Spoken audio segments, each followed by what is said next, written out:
في قرآنه المجيد. أعوذ بالله من الشيطان الرجيم. ومن يرد ثواب الدنيا نؤته منها ومن يرد ثواب الآخرة نؤته منها وسنجزي الشاكرين। গগনে ভুবনে যাবতীয় প্রশংসা আল্লাহর জন্য। শান্তির ধারা বর্ষিত হোক মুহাম্মদুর রাসূলুল্লাহ সাল্লাল্লাহু আলাইহি ওয়াসাল্লামের উপর, যে নবী দেখিয়ে গেছেন শান্তির পথ, বাতলিয়ে গেছেন সুখ সমৃদ্ধির পথ এবং বাতলে গেছেন দিন ও দুনিয়া সঠিকভাবে রক্ষা করার পথ। আমরা এক পরীক্ষার সামনে উপস্থিত হয়েছি। এমনিতেই মুমিনদের গোটা জীবনী পরীক্ষা, ছেলে মেয়ে উভয়ের পরীক্ষা। যখন বালা মুসিবত আসে তখন পরীক্ষা। মেয়েদের বাপের বাড়িতে মায়ের বাড়িতে পরীক্ষা, ছেলেদের সারা জীবন পরীক্ষা। এক এক সময় এক এক রকমের পরীক্ষা, এক এক রকমের বিপদ, এক এক রকমের তার পরীক্ষা আসে রাস্তাঘাটে, যেখানে চেক হয়, যেখানে বহু কিছু। মুমিনের জন্য যেহেতু এ জগৎ হচ্ছে, সংসার হচ্ছে জেলখানা। তালেবে ইলম যারা শিক্ষার্থী, যারা স্কুল কলেজ কিংবা মাদ্রাসা পড়ুয়া, ছাত্র হোক অথবা ছাত্রী, যখন পড়তে এসেছো, জ্ঞান হওয়ার আগে হলে আলাদা কথা। জ্ঞান যখন পরিস্ফুট হবে, তোমার জ্ঞান যখন বিকাশ পাবে, তখন তুমি অবশ্যই আবিষ্কার করতে চেষ্টা করবে তুমি কেন পড়ছো, কেন এত কষ্ট করে নিজের মা বাবা ছেড়ে, পরিবেশ ছেড়ে, বন্ধু বান্ধব ছেড়ে বহু দূরে এসে কেন পড়বে? কেন তুমি নিজেকে কষ্ট দিচ্ছ? কেন তুমি এমন খাবার খেয়ে যেটা বাড়িতে খাও না, বাড়ির তুলনায় খারাপ খাবার খেয়ে কষ্ট সহ্য করে গরমে শীতে নিজেকে দগ্ধ করে তুমি কষ্ট পড়াশোনা করছো? কারণ কি? উদ্দেশ্য কি? এই পড়ার পিছনে লক্ষ্য স্থির করো। কী উদ্দেশ্যে তুমি লেখাপড়া করছো বা করবে? তুমি যে পথে আছো, যে মসজিদে আছো, যে মাদ্রাসায় আছো, সেখানে কাল আল্লাহ ওয়া কাল হাদ্দাসানা রাসূলুল্লাহ, এই পড়া ছাড়া অন্য পড়া দুনিয়ার জন্য যা জরুরি তা অবশ্যই পড়তে হয়। এই সকল পড়ার মাঝে তোমার যেন ইখলাস থাকে। ইখলাস মানে তোমরা জানো, প্রত্যেক ইবাদতের মূল হচ্ছে তৌহিদ। আর প্রত্যেক ইবাদত কবুল হয় দুটো মূল ভিত্তির উপরে, এক হচ্ছে ইখলাস আর দ্বিতীয় হচ্ছে তরিকায়ে মুহাম্মাদি। ইখলাস মানেই হচ্ছে বিশুদ্ধতা, খাঁটিত্ব। কিসের জন্য বিশুদ্ধতা? তোমার ইবাদত যেন আল্লাহর জন্যে বিশুদ্ধ হয়, তোমার ইবাদতটা যেন আল্লাহর জন্য খাঁটি হয়, তাতে কোনো রকমের ভেজাল না থাকে, তাতে কোনো রকমের মিলন মিশ্রণ না থাকে, তাতে কোনো রকমের যেন সংমিশ্রণ না থাকে এবং সেটা অন্যের সাথে শিরিক না হয়ে যায়, শরিক না হয়ে যায়। একমাত্র আল্লাহর জন্য। তুমি কেন পড়ছো? আল্লাহর জন্য পড়বে। তুমি কেন পড়বে? তুমি আল্লাহর কালেমাকে উঁচু করার জন্য পড়বে। তুমি কেন হাদিস কোরআন পড়বে? আল্লাহর দ্বীনকে রক্ষা করার জন্য পড়বে। তুমি কেন পড়বে? তোমার আইডেন্টিটি এবং মুসলমানদের আইডেন্টিটি বহাল রাখার জন্য পড়াশোনা করবে। এই হবে তোমার ইখলাস, এই হবে তোমার লক্ষ্য। এছাড়া অন্য লক্ষ্য যদি যাও, অন্য লক্ষ্য যদি তোমার হয়, তাহলে তুমি হয়তো বা শিরকে পড়তে পারো, মাল ধন কামাবার উদ্দেশ্য যদি হয় শিরক পড়তে পারো। আর যদি সম্মান অর্জনের প্রয়োজনে পড়ো তাহলে শিরক হতে পারে। আর মজলিস বা নিজের মর্যাদা বর্ধনের জন্য, পদ ও গদি নেওয়ার জন্য যদি তুমি পড়াশোনা করো তাহলেও তোমার শিরক হতে পারে। কারণ তালাবুল ইলমি ফারিদাহ, একটি ইবাদত। সুতরাং তুমি লক্ষ্য স্থির করবে যে তুমি তোমার সব যেন আল্লাহর তার জন্য মুখলাস হয় এবং সেটা খালিস হয়। আর জেনে রেখো, যদি তোমার উদ্দেশ্য আলাদা হয় তাহলে মান তাআল্লামা ইলমান মিম্মা ইউবতাগা বিহি ওয়াজহুল্লাহ লা ইয়াতাআল্লামুহু ইল্লা লিইউসিবা বিহি আরাদাম মিনাদ দুনিয়া লাম ইয়াজিদ আরফাল জান্নাতি ইয়াউমাল কিয়ামাহ ইয়ানি রিহাহা। আবু দাউদের হাদিস। যে ব্যক্তি, যে ছাত্র, যে শিক্ষার্থী এমন শিক্ষা শিখবে যে শিক্ষার মাধ্যমে আল্লাহর সন্তুষ্টি কামনা করা হয়, কিন্তু সেই শিক্ষাটাকে শিখছে দুনিয়া কামাবার জন্য, দুনিয়ার সামগ্রী, গাড়ি বাড়ি উপার্জনের জন্য, তাহলে কিয়ামতের দিন সে জান্নাতের সুগন্ধটুকু পাবে না। বিশাল খাসারা, বিশাল ক্ষতি তোমার। তুমি সারা জীবন না, যতটা জীবন হোক, 7 বছর, 8 বছর, 10 বছর, 14 বছর, যদি তুমি বাইরে কাটাচ্ছ কত কষ্ট করে, কিন্তু তোমার উদ্দেশ্য আল্লাহর উদ্দেশ্য নয়, তোমার উদ্দেশ্য আল্লাহর সন্তুষ্টি নয়, জান্নাত পাওয়া নয়, তাহলে তো পাবে না। তোমার উদ্দেশ্য না হলে তুমি সেটা পাবে না। জান্নাতের সুগন্ধও পাবে না। চোখে দেখা তো দূরের কথা, জান্নাতের সুগন্ধ বহু দূরের পথ থেকে পাওয়া যাবে, কিন্তু তুমি তার সুগন্ধও পাবে না। সুতরাং তোমার এই পড়ার মাধ্যমে যাদের জ্ঞান হয়েছে তাদেরকে বলছি, যারা অজ্ঞান, যারা এখন বোঝে না, ছোট বাচ্চা, নাবালক, তাদের জন্য আলাদা কথা। যারা জ্ঞান সম্পন্ন হয়েছো তারা শুনে নাও যে বিষয়াসক্তি, দুনিয়ার খেয়াল, চাকরি করব আর আমার গাড়ি বাড়ি হবে অথবা পদ ও খ্যাতি লাভ হবে, এই রকম নিয়ত খবরদার রেখো না। 2 নম্বর হচ্ছে মন ছবি তৈরি করো। মন ছবি তৈরি করো। তুমি কি হতে চাও? তুমি বুখারী পড়ানোর আলেম হতে চাও, না বক্তা হতে চাও, না লেখক হতে চাও, নাকি আরও বড় আলেম হতে চাও, মুফতি হতে চাও, হাফেজ হতে চাও, নাকি তুমি এই পড়ার মাঝে মাস্টার হতে চাও, ইঞ্জিনিয়ার হতে চাও, ডাক্তার হতে চাও? এটা অবশ্য সেই পথ নয়। এ পথে বাস চলে, ট্রেন চলে না। আর পথে ট্রেন চলে, বাস চলে না। একটা পথ ফিক্সড করা আছে। আমি লাইনে চলবো আর বাস চালাবো, হয় না। আমি বাসের পথে রোডে চলবো আর আমি ট্রেন চালাবো, সেটা হয় না। অথবা দুটোই একসাথে চালাবো, সেটা হয় না। কঠিন ব্যাপার।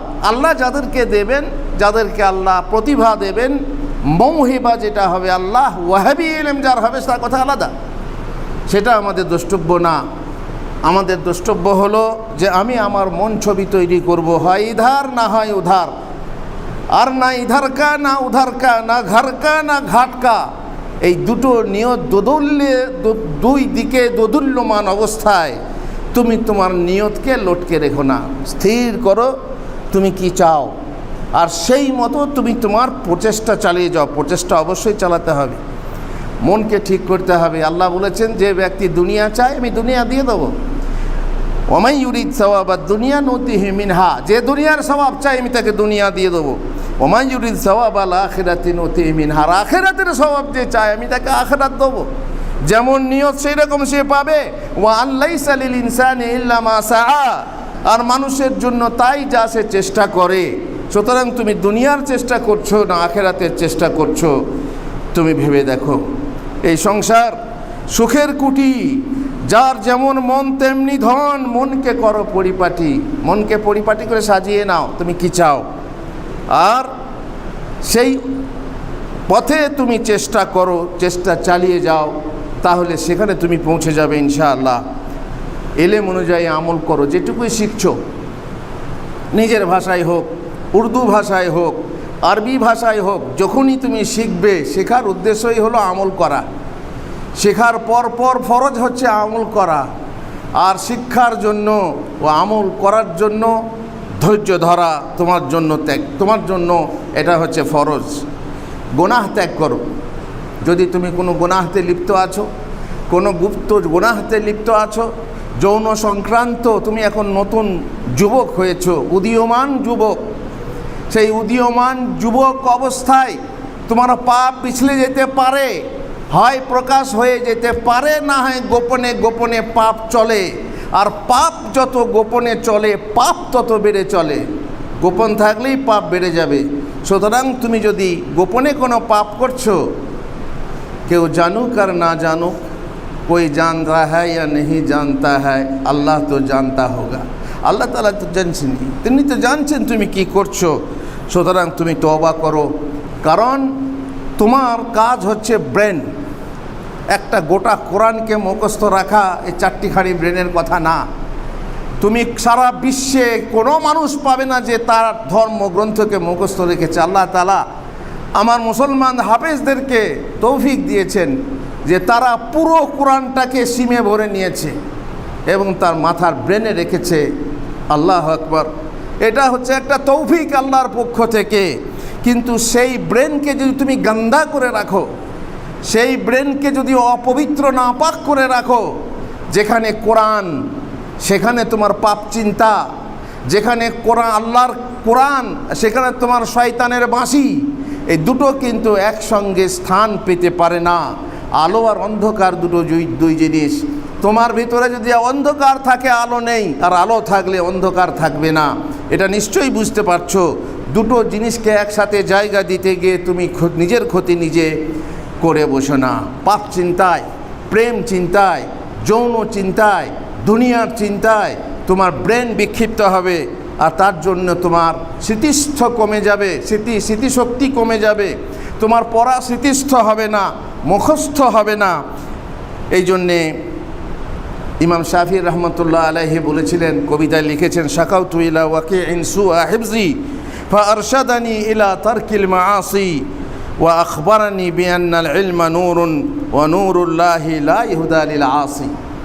আমি আমার ওস্তাদ ওকির কাছে আমার দুর্বল স্মৃতিশক্তির অভিযোগ করলাম যে হুজুর, আমার পড়ি কিন্তু মুখস্থ হয় না, পড়ি মুখস্থ হয় না। আরে মুখস্থ হবে, মুখস্থ করা হ্যাবিট করতে হবে। হয়তো বললাম ব্রেন বিক্ষিপ্ত থাকলে, তোমার ব্রেন যদি সুবিন্যস্ত না থাকে, মুরাক্কাজ না থাকে, তাহলে তুমি মুখস্থ করতে পারবে না। কিন্তু যখনই তোমার ব্রেন সুবিন্যস্ত হবে এবং মুরাক্কাজ হবে যে আমি এটা হিফজ করব, এটা আমাকে মনে রাখতেই হবে, তাহলে সেটা মুখস্থ হবে।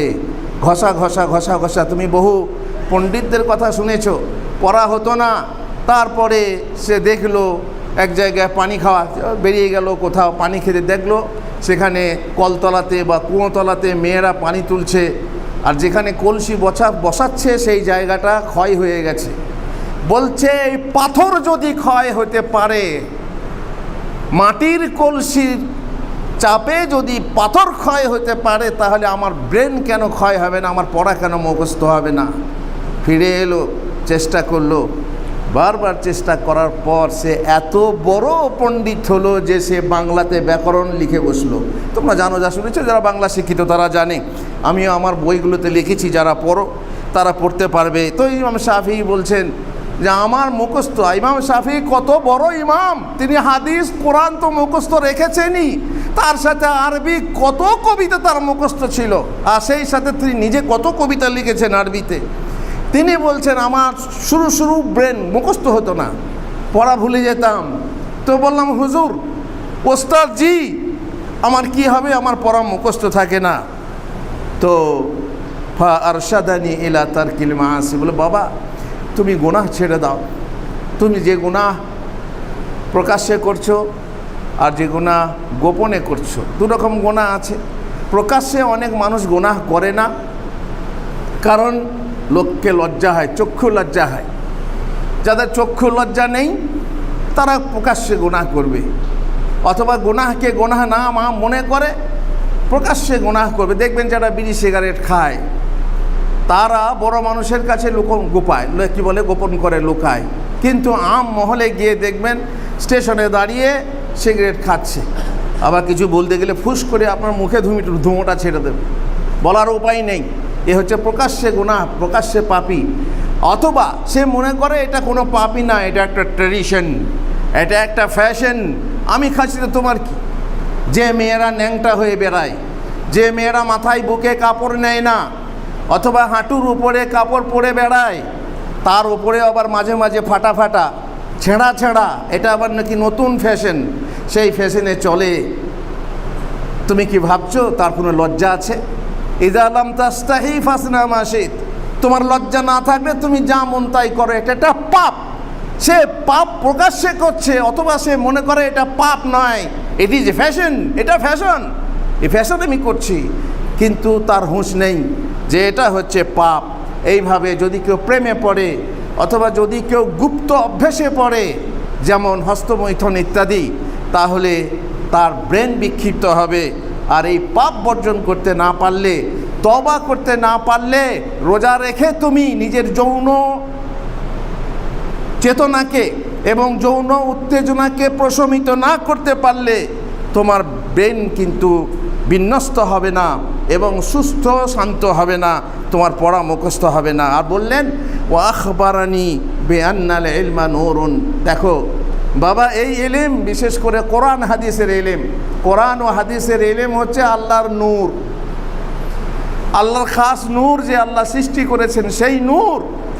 এটা হচ্ছে এমন নূর, ওয়া নূরুল্লাহি লা ইউহদা লিল আসি, যে আল্লাহর অবাধ্যাচরণ করবে, যে আল্লাহকে অবমাননা করবে পাপ করার মাধ্যমে, আল্লাহ তাকে কোনো দিন নূর হেদায়েত করবেন না, নূর গিফট করবেন না, নূর তাকে দান করবেন না। অতএব তুমি পাপ থেকে দূরে থাকো, পড়াশোনায় মন বসবে, ভালো করে মুখস্থ থাকবে, পড়া বুঝতে পারবে। বলছে ওস্তাদ পড়াইতে পারে না, বলে ওস্তাদ বুঝাইতে পারে না, তোর মাথাটাকে ঠিক কর, তুই নিজে বুঝতে পারছিস না, ওস্তাদের দোষ দিলে হবে?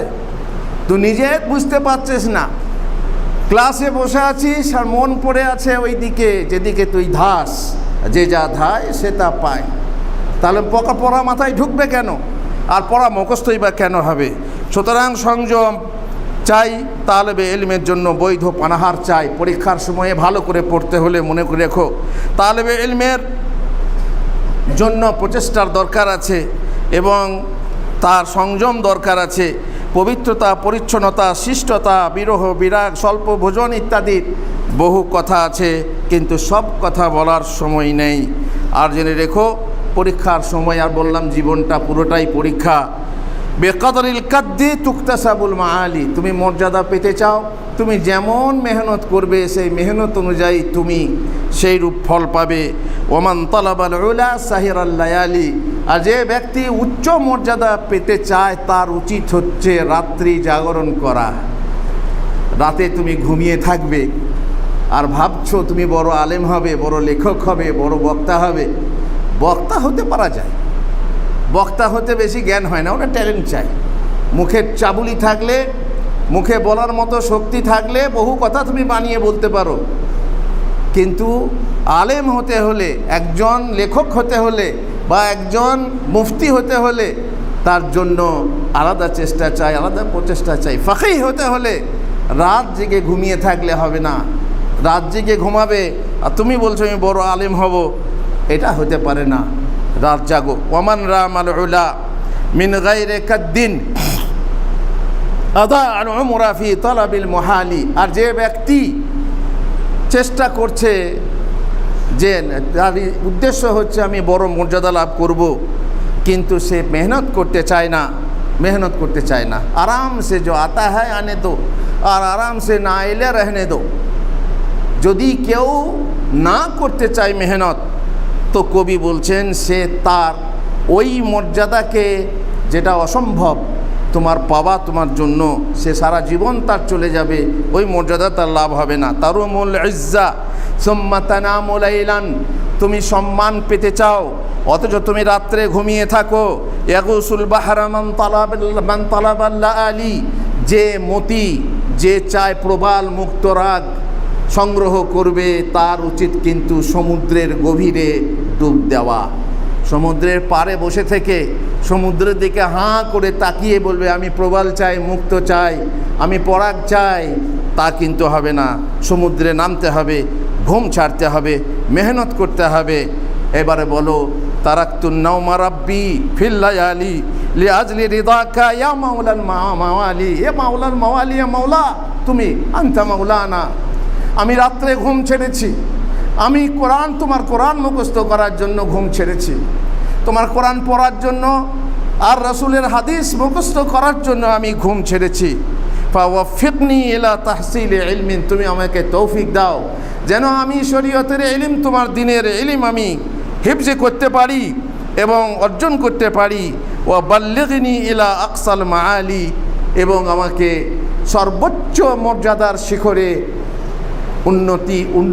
উন্নীত হওয়ার তৌফিক তুমি আমাকে দান করো।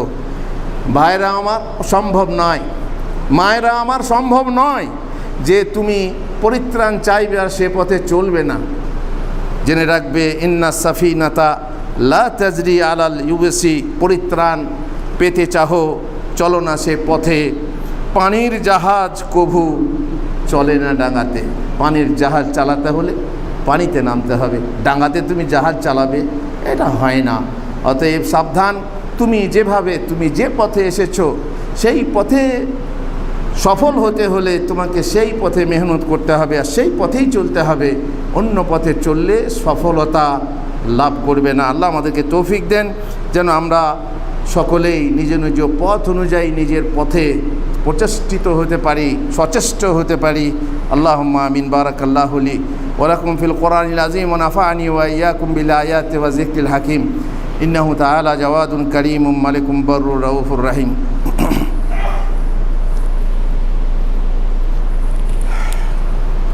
আলহামদুলিল্লাহ রাব্বিল আলামিন ওয়াসসালাতু ওয়াসসালামু আলা রাসূলিহিল কারীম ওয়া আলা আলিহি ওয়া সাহবিহি আজমাইন। তালেবে ইলমের জন্য যারা দুনিয়া এবং আখেরাতের সচেষ্ট তাদের জন্য তাদের কাছে সময়ের প্রচুর মূল্য আছে, সময়ের প্রচুর মূল্য আছে। এই সময়কে ধরে রাখা ভারী কঠিন। সময় কিন্তু তোমার হাতে থাকবে না। আল ওয়াক্তু কাসাইফি ইল্লাম তাকতুলহু কাতালাক। সময় হচ্ছে তরবারির মতো, যদি তুমি তাকে রুখতে না পারো তাহলে তোমাকে কেটে ফেলবে, তোমাকে ধ্বংস করে ফেলবে। সুতরাং বহু সময় চোর আছে, সেই সময় চোর থেকে তুমি দূরে থাকবে যাতে সময় নষ্ট করে দেয়। তাহলে নষ্ট যদি করো তুমি দেখবে পড়াশোনাতে পিছিয়ে যাচ্ছ। এই পড়াটা ভেবেছিলে আসরের পর করব, হঠাৎ করে বন্ধু চলে এলো, তার হলো না। ভাবলে মাগরিবের পর করব, তারপরে হঠাৎ টেলিফোন চলে এলো, বাস সেখানে গেল। ভাবলে তুমি ইন্টারনেট থেকে পড়াশোনা করে নেবে, ইন্টারনেট খুঁজতে গেলে একটা মজার জিনিস চলে এলো, আচ্ছা দেখে নিই তারপরে পড়বো। তারপরে সেটাতে এমন ঢুকলে আর বেরোতে পারছো না। দলদলে কাদা, যত নড়বে তত ঢুকবে। দলদলে কাদা, আর পারলে না পড়তে। অবাঞ্ছিত সাক্ষাৎকারী এসে গেল, আমি দেখা করতে চাই। অবাঞ্ছিত দৌড়ালাপ, টেলিফোন, কে অত পরিচিত নয়, কিছু নয়, তবুও সে ফোন করছে। আর সেই ফোনে লেগে গেলে অপ্রয়োজনীয় পত্রালাপ, বাক্যালাপ, চ্যাটিং করতে লাগলে। মা বোনেরা সাধারণত আছে, বুবু কেমন আছো? হ্যাঁ ভালো আছি। কি রাঁধলে আজকে? কিছু নেই কথা, আর কিছু কথা নেই। কি রাঁধলে আজকে? কি খেলে? নাস্তায় কি ছিল? রাতে কি রাঁধবে? রাঁধারাঁধির ব্যাপার। ওদের তো রাঁধেই, মানে খাওয়ার পরে রাঁধা আর রাঁধার পরে খাওয়া, আবার কি এ রাঁধারই গল্প হবে। যে যা নিয়ে লাড়াচাড়া করে সে সেই গল্প বলবে। আমি একবার এক দাওয়াতে এক নতুন বিবাহিত ছিলাম, একই রুমে দুজন। সে হচ্ছে চাষের লোক আর আমি হচ্ছি অন্য চাষের লোক। তো আমাকে বলছে আপনাদের এলাকায় 1 কাঠা জমিতে কত ধান হয়? আমি বললাম আমার বাবার ক্ষমতা নেই বলে দিই, আমি কি করে জানবো? আমি তো চাষ করি না। আমার কাছে জিজ্ঞাসা করো যে বুখারী মুসলিমে কি আছে, কোরআনে আল্লাহ কি বলছেন, আমি সেই কথা বলে দেবো। কিন্তু 1 কাঠা জমিতে কত ধান হয়, কত বস্তা ধান হয়, আমি কি করে বলবো? আমার চাষ তো নয়। এভাবে যে যা নিয়ে আলোচনা করে সে তাই নিয়েই কথা বলে। এটা স্বাভাবিক, কিন্তু খবরদার ফালতু কথা বলে সময় নষ্ট করো না। সময়ের দাম আছে, আর কাল কিয়ামতের দিনে তোমাকে জিজ্ঞাসা করা হবে, যতক্ষণ না প্রশ্নের উত্তর দিয়েছো, 5টা প্রশ্নের উত্তর না দেওয়া পর্যন্ত তোমার পা কিন্তু হিলবে না। ফালতু চ্যাটিং করবে না। চ্যাটিং করে করে আজকের ছেলেমেয়েরা ব্যাটিং করতে শিখেছে। ব্যাটিং মানে ওই যে কি বলে এটাকে, সেঞ্চুরি করে দিচ্ছে চ্যাটিং করে করে। তারপরে আস্তে আস্তে তারা সেঞ্চুরি করে বেরিয়ে লাভ ম্যারেজ করে নিচ্ছে। চ্যাটিং করতে সুযোগ দিয়েছো, তুমি তোমার বোনকে কথা বলার সুযোগ দিয়েছো, তুমি তোমার মেয়েকে কথা বলার সুযোগ, না না বিয়ের কথা ছিল তো। আরে বিয়ের কথা থাকলেই চ্যাটিং করতে দেওয়ার সুযোগ দেওয়া যায় না। বিয়ের কথা হলো আর তুমি তাকে নম্বর দিয়ে দিলে, তারপরে চ্যাটিং করতে করতে ব্যাটিং হওয়ার কাছাকাছি হলো, আর তুমি হঠাৎ করে জানলে যে জামাইয়ের যোগ্য নয়, একে জামাই করা যাবে না। তখন বলো না এর সাথে বিয়ে হবে না, অমুকের সাথে হবে। দেখবে তোমার ব্যাটিং করার আগে রাতেই সেঞ্চুরি হয়ে গেছে। ঘরে দেখবে সকালবেলায় তোমার বিটি আর ঘরে নেই, তোমার বোন আর ঘরে নেই। ঘটছে, এইভাবেই ঘটছে। বিয়ে কথা হয়েছে তো কী হয়েছে, তুমি তাকে নম্বর দেবে কেন? এখনো স্বামী স্ত্রী হয়নি, তাকে কথা বলতে দেবে কেন? এটা হবে ঢিল ছোড়ার মতো, যে ঝিল তুমি ছুঁড়ে দাও সেটাকে আর ফিরিয়ে নেবে আর হবে না। তুমি ওখানে বিয়ে দেবো না বললেও তোমার মেয়ে কিন্তু আগে থেকেই সেঞ্চুরি করে বসবে। সুতরাং সাবধান, অজরুরি বৈঠক মিটিং সমাবেশ থেকে সাবধান। আর আকস্মিক বিপদ আপদ হলে যদি যেতে হয় বাড়ি, তো তোমার দেখো সময় নষ্ট, ফালতু সময় নষ্ট করা। বাড়িতে গিয়ে যাবে তুমি, হয় মোবাইল, যাদের দেখেছেন রোজার মাসে যারা বিড়ি খায়, যারা বিড়িখোর, রোজার মাস এলে তাদের কষ্ট হয় জানেন, পেট ফেঁপে যায় সারাদিন, কখন রোজা শেষ হবে, কখন রোজা শেষ হবে। রোজা শেষ হলে আরামসে বিড়ি খেতে পারবে, এইরকমই হয়। অবাঞ্ছিত মেহমান রমজান তাদের কাছে। তেমনি যারা পড়াশোনা চায় না আর মোবাইলে নেশা হয়ে গেছে, কখন বাড়ি যাব, কখন ছুটি হবে, তাহলে বাড়ি গেলেই আমি কি পাবো? মোবাইলটা পাবো বাপের কাছ থেকে, মায়ের কাছ থেকে। আরামসে আমার ব্যাটিং হবে, চ্যাটিং হবে, তারপরে দেখা হবে, এটা সেটা অনেক কিছু, মানে স্বাধীনতা পাবো। আর মাদ্রাসা পাখির খাঁচা, উড়ি বাবরে, এটা করো না, সেটা করো না, মোবাইল দেখা যাবে না, ইত্যাদি ইত্যাদি। এই জন্য ছটফট করে, যেমন পানির মাছ ডাঙাতে থেকে ছটফট করে, এবং পিঞ্জরাবদ্ধ পাখি ছটফট করে খাঁচার ভিতরে। সাবধান, এরকম করলে পরে তোমার পড়াশোনা হবে না। সময় চোট থেকে দূরে থাকো। জেনে রেখো, টিক টিক টিক করে ঘড়ি ঠিক নিজের কাজ করে যাচ্ছে। সময় হতেছে পার, ফিরে চাও বারবার, ভুল জীবনের রং, ঘড়ি বলে ঢং ঢং। সুতরাং বেশি কথা বলার সময় নেই। বহু কথা শোনার তোমরা শুনেছো, বহু কথার পড়ার তোমরা পড়ছো, আমাদেরকে বলতে হয়, তাই বলি, আবার একবার বলছি, পরীক্ষায় ভালো ফল করার জন্য আমি 2 মিনিট সময় নিচ্ছি। স্মৃতিশক্তি বৃদ্ধি চেয়ে তুমি নামাজে আল্লাহর কাছে দোয়া করো। 2 আজান ও একামতের মাঝে তুমি আল্লাহর কাছে দোয়া করো, রব্বি জিদনি ইলমা। ফজরের নামাজের পরে যে আল্লাহুম্মা ইন্নী আসআলুকা ইলমান নাফিআন ওয়া রিজকান তাইয়্যিবা ওয়া আমালান মুতাকাব্বালা, ওস্তাদের পড়া মনোযোগ সহকারে শোনো, তাহলেই পড়া বুঝে আসবে। পড়া বোঝার চেষ্টা করো। আমার উর্দু আছে দেখে নেবো, এটা দেখো, উর্দু অনেক সময়ে হ্যাঁ হয় বটে, কিন্তু উর্দুটা তুমি একা যখন বুঝবে তোমার ভুল হতে পারে। ওস্তাদের পড়ার যে পড়াটা, যে ব্যাখ্যাটা হয়, সেই ব্যাখ্যাটাকে বারবারে যে তোমার যদি বুঝে না আসে, জিজ্ঞেস করে নাও এবং বুঝে নাও, তবেই হবে তোমার লাভ হবে। আর তা না হলে পরে বুঝতেই পারছো, পড়াশোনা যদি মনোযোগ সহকারে না করো, ইন্না ফি যালিকা লাযিকরা লিমান কানা লাহু কলবুন আও আলকাস সামআ ওয়া হুয়া শাহীদ। এতে উপদেশ রয়েছে তার জন্য যার আছে অন্তঃকরণ, হৃদয় চাই, হ্যাঁ, বুদ্ধিমত্তা চাই। যদি অন্তর না থাকে, বোঝার ক্ষমতা না থাকে, তাহলে আলাদা কথা। অথবা যে শ্রবণ করে নিবিষ্ট চিত্তে মনোযোগ সহকারে শোনে, সে পাবে। বই পড়ে কিন্তু যে নাহি দেয় মন, কেমনে সে জন বলো, পাবে জ্ঞান ধন। প্রদীপে না দিয়ে তেল, বাতি যদি জ্বালো, কখনই কি সে প্রদীপ দিয়ে থাকে আলো? অসম্ভব। কাগজ কালি মন, লেখে 3 জন। কাগজ আছে, কালি আছে, হয় না লেখা তখন যখন তোমার মন না চাইবে লিখতে। আর কথাই বলে যা বললাম। আর 3 নম্বর হচ্ছে, না বুঝলে প্রশ্ন করো। ইবনে আব্বাসকে জিজ্ঞাসা করা হলো, এত ইলম আপনি কি করে সংগ্রহ করলেন?